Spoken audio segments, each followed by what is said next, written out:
If you did not know this, a favorite side hustle of mine is to pinch hit for Dan Abrams on the cop show On Patrol Live. It's where we follow police live, the action all over the country with dozens of cameras. It's very, very high octane, super exciting. And the highlight is always seeing the bad guys get what's coming to them. And of course, innocent victims being saved, too. And that brings me to a video from Santa Fe, New Mexico. Last Tuesday, a 911 caller said they heard people yelling and banging from inside of a U-Haul truck. And when police tracked down the truck, they tried to pull it over. But no, this is what happened. Of course, the truck gave chase. It was a chase, actually, that went on for miles across highways and through neighborhoods like this. So even after the truck blew out all 4 tires on spike strips, it just kept driving. But as is usually the case, the driver eventually had nowhere left to go. Left turn onto Herrera. Making a left turn on Herrera.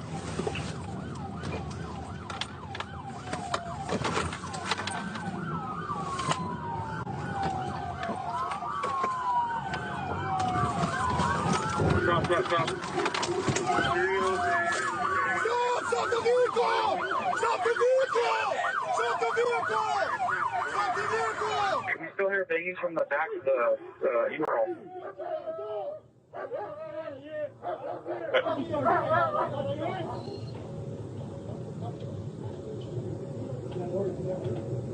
Drop it empty! Hands up! I got 2. Oh my God, it's just heart-stopping to think that people were back there with all that stuff.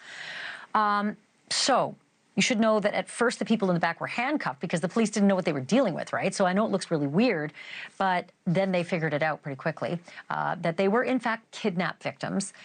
The couple in the back said that they had been helping the driver clean out the back of this U-Haul when suddenly he pulled that door down and shut them inside the back of the truck and began to drive away.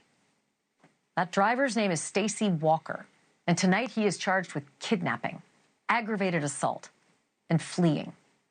If it hadn't been for the brave chase given by the Santa Fe Police Department, that couple might not have been rescued, and I shudder to think of where they might have ended up. I am now pleased to welcome both Detective Francisco Sammy Alvarado and Officer Donovan Gonzales to the show. Guys, congratulations on an incredible caller. I know that's the old lingo when you catch someone. Officer Gonzales, that was you behind the wheel of this dash cam video. So that's you driving, and you got some mad skills for keeping up with this person. First of all, have you ever been involved in a chase like this that ended like this? No, nothing of this sort, ma'am. Oh, I'll bet this was a bit of a shock.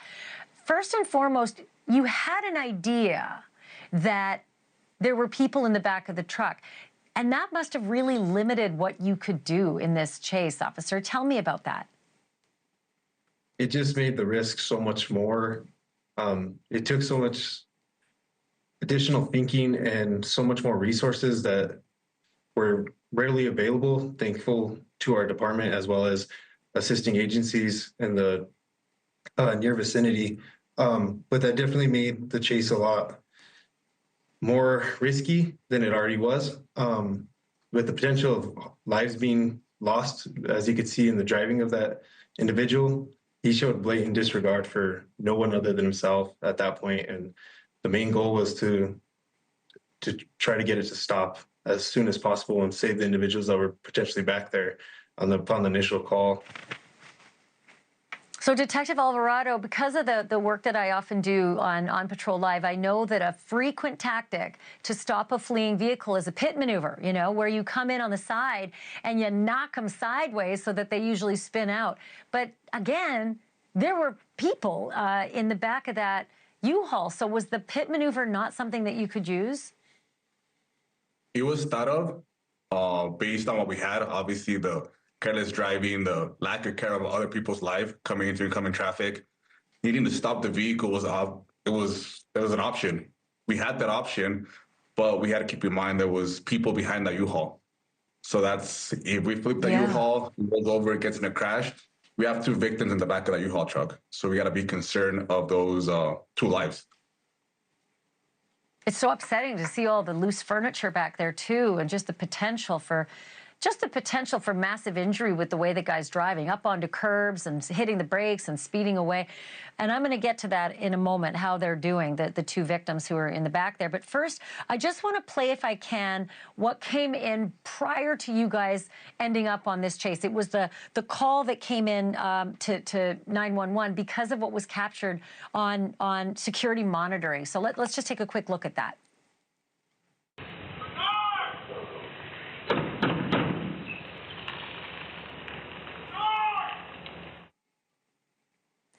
So you can hear the victims in the back there banging and screaming, and clearly that was what the 911 operator was told.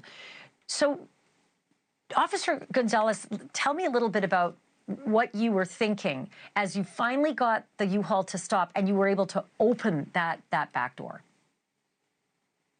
I think, speaking for all of us generally that was involved, we just wanted to ensure the safety of those individuals. We wanted to make sure that they were okay, because they'd been through probably one of the most traumatic events in their life.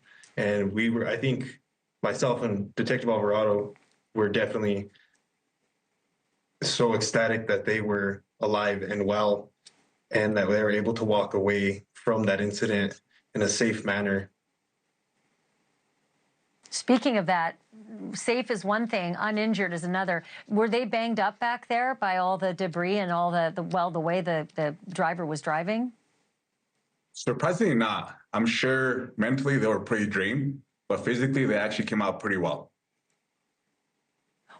What did they say happened? How did they end up inside the U-Haul helping? Like, I get visions of Ted Bundy, who used to push his victims into the trunk and then slam the door. And every other serial killer story seems to involve something like that. So actually, I would love you to just sort of weigh in on that. Is that what crossed your mind as well? Well, initially, I mean, obviously things come to your mind where, like, how'd you get here? What happened? Were you forcefully thrown in here? Or simply you're just helping someone out? It seemed like that was the case. These two people were helping Stacy clean out his U-Haul, helping him move.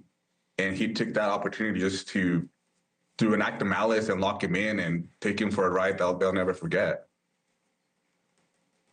Man, I mean, it's just bad luck to have befriended somebody within a day and agreed to help them out. And it's a lesson to all of us. Do not get in a position where you're this vulnerable inside a truck, inside a van, even leaning into the back of a car. So, okay, tell me this, Officer Gonzales. We see this, but then we don't see the driver being loaded into the back of the cruiser, being hauled off to jail. What happened after this?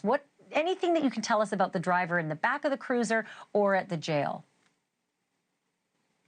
So unfortunately, I don't have that information. Assisting officers jumped in and were able to assist us in every which way. They took the reins on that part of it. I could try to get that information at a later time if I could, but from my understanding, he was pretty compliant with us from there. Wow. And Detective Alvarado, you didn't have any word on what he was like after he was hauled away from the scene? No, like Officer Gonzales said, we remained on scene after he was apprehended. We pretty much lost trace of him. We just maintained the scene, dealing with the chaotic scene that we had on scene there. Well, I'll tell you what, there's another great show I watch all the time, and it's called Jail. And you always get to see what happens after a situation like this when they're being processed into the local jail. I would have loved to see that as well. Congratulations, you guys, and thank you so much for your service. Thank you for keeping us all safe, and thank you for rescuing those two kidnap victims. Your work is really appreciated. Thanks for watching. Go to joinnn.com to find NewsNation on your screen. And don't forget to click the red subscribe button below to get more of NewsNation's fact-driven, unbiased coverage.